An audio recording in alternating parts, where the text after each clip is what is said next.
दोस्तों जब भी कोई पॉपुलर फोन आने वाला होता है तो उसकी लीक्स काफी ज्यादा सामने आती है, जैसे कि पिछले हफ्ते OnePlus 9 की हमें कुछ इमेजेस सामने देखने को मिली थी, लेकिन अब कुछ नई और इमेजेस सामने आ रही है। मे बी वो प्रोटोटाइप की होंगी और उसका डिजाइन कुछ अलग था कैमरे का, लेकिन ये जो फोटो लीक हुई है इनका डिजाइन कुछ अलग है। दरअसल एक यूट्यूबर है Dave2D, जिसके डिस्कॉर्ड के अंदर एक बंदा आया था जिन्होंने कहा था कि भाई मेरे पास OnePlus 9 Pro की रियल इमेजेस हैं, जिसके बाद में चेक किया इन्होंने और पाया कि हाँ शायद ये इमेज रियल हो सकती है, क्योंकि दिखने में भी काफ़ी ज़्यादा रियल लग रही है। जिसके अंदर 2 बड़े कैमरा है, 2 छोटे कैमरा है नीचे, तो यहाँ पर एक क्वाड कैमरा सेटअप है। हैज़लब्लैड की ब्रांडिंग भी है इसके ऊपर, तो मतलब कैमरा वहाँ से पावर्ड है और इसी के साथ साथ 2K का इसमें डिस्प्ले हो सकता है, जो कि 120 हर्ट्ज तक का रिफ्रेश रेट के साथ में आएगा और 11 GB की इसमें मैक्सिमम रैम हो सकती है, जो कि सबसे टॉप के वेरिएंट के साथ में होगी। मे बी 512 GB का होगा या फिर 1 TB का होगा, कैसा होगा एग्जैक्टली नहीं कहा जा सकता, लेकिन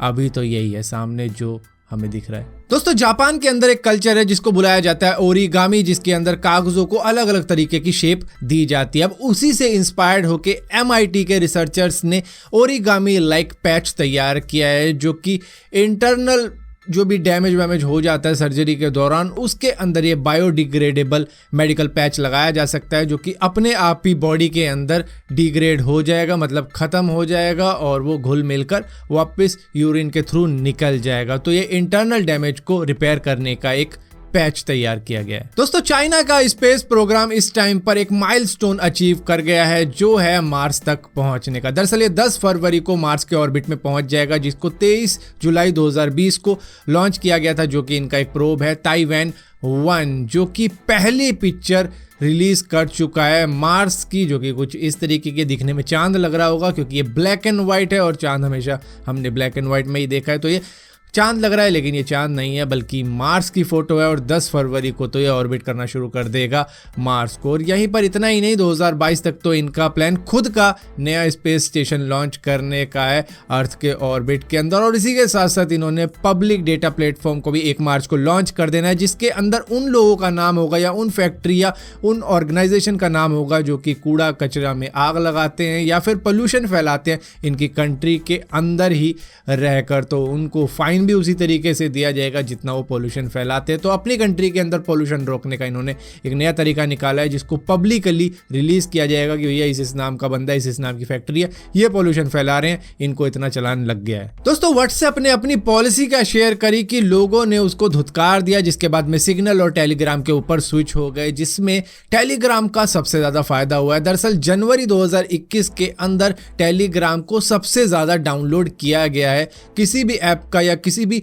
नॉन गेमिंग ऐप ने इतनी ज़्यादा डाउनलोड हासिल नहीं करी है, जो है 63 मिलियन। और इसके बाद में आता है टिकटॉक, जो कि दूसरी कंट्रीज के अंदर चलता है। फिलहाल के लिए टेलीग्राम की बात की जाए तो इस डाउनलोड के अंदर 24% तो सिर्फ इंडियन ही शामिल थे। दोस्तों अभी कुछ ही दिनों पहले मैंने आपको बताया था कि एयरटेल के करीबन 25 लाख यूजर्स का डेटा लीक हुआ है, जहां पर आधार कार्ड, वोटर आईडी, जो भी आइडेंटिटी प्रूफ उन्होंने दे रखा था वो लीक हो गया और सारी डिटेल उसमें से जो भी थी लीक हो चुकी है। लेकिन एयरटेल इस चीज को डिनाई कर रहा था, जहां पर रेड रैबिट टीम ने इनको हैक किया था। एक हैकिंग ग्रुप है और इन्होंने अपनी अब ईमेल कन्वर्सेशन को भी लीक कर दिया है कि भैया ये हमारे और एयरटेल के बीच में बात हुई थी। अब ये मानने को राजी नहीं थे कि हमने अटैक किया है, जिसकी वजह से हमको इन द एंड इनका जो भी यूजर का डेटा था वो सेल करना पड़ गया डार्क वेबसाइट के ऊपर, चाहे उसमें आर्मी पर्सनल का डेटा हो या किसी का भी हो, ये सेल कर रहे थे वहाँ पे। हालांकि ये चाहते थे कि एयरटेल के साथ में डील मैनेज हो जाए, मतलब जो भी पैसे वैसे का लेन देन है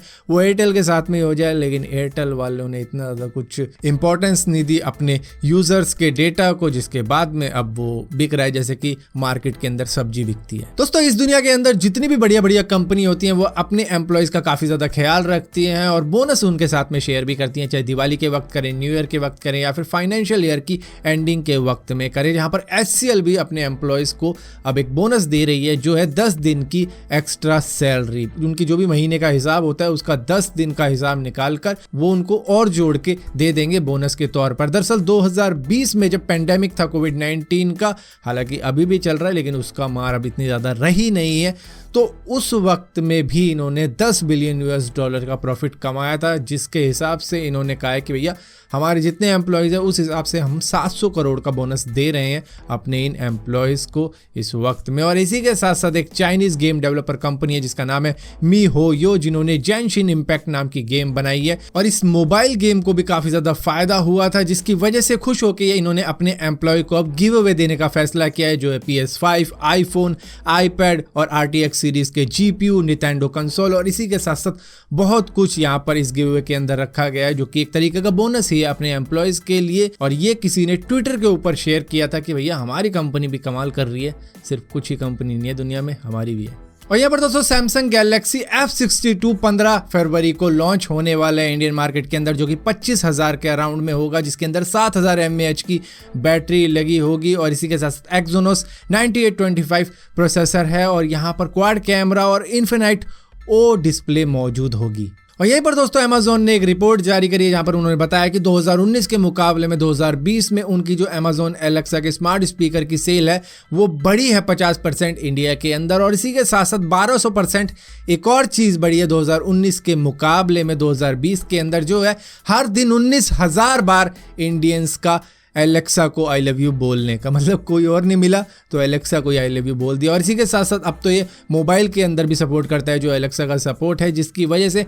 8.6 लाख लोग हर दिन इससे ऑनलाइन शॉपिंग भी करते हैं। और 2019 के वक्त में 5.8 लाख की शॉपिंग हुआ करती थी, लेकिन मोबाइल में आने के बाद में और इतनी ज़्यादा सेल होने के बाद में ये संख्या भी बढ़ी है 2020 में। और यहीं पर दोस्तों गूगल के पिक्सल फ़ोन की एक नई अपडेट आने वाली है। एग्जैक्टली किस फ़ोन के लिए और कब आएगी वो नहीं बताया गया, लेकिन ये बताया गया कि भैया इससे जो पिक्सल कैमरा होगा वो आपके हार्ट रेट की मॉनिटरिंग कर सकेगा, वो आपकी जो फिंगर टिप होगी उसको देखेगा कि मतलब इसमें कलर वलर जो भी सैचुरेशन वगैरह है, कलर चेंजेस को देखते हुए वो बता देगा आपके हार्ट रेट की मॉनिटरिंग। और ये तो हम सभी जानते हैं कि गूगल पिक्सल के जो कैमरा हैं उनको अवार्ड भी मिल रखे हैं पहले, तो एक्सपेक्ट कर सकते हैं ये चीज़ अगर 1 अप्रैल को रिलीज़ ना हो तो, क्योंकि 1 अप्रैल को एक बार ऐसा भी हुआ था जब इन्होंने कहा था कि भैया अपने मॉनिटर को सूंघो उसमें से खुशबू भी आने लगेगी तुमको, अब जिस भी चीज़ की फ़ोटो आप देख रहे होंगे। तो ऐसा हुआ तो नहीं था, 1 अप्रैल का अप्रैल फुल और बन गया। तो फिलहाल के लिए दोस्तों इस वीडियो के अंदर इतनी अपडेट्स थी। अगर वीडियो आपको पसंद आती है तो इस वीडियो को लाइक जरूर करना, शेयर जरूर करना और इसी तरीके की और भी वीडियो देखने के लिए चैनल को सब्सक्राइब जरूर करना। और सब्सक्राइब किया है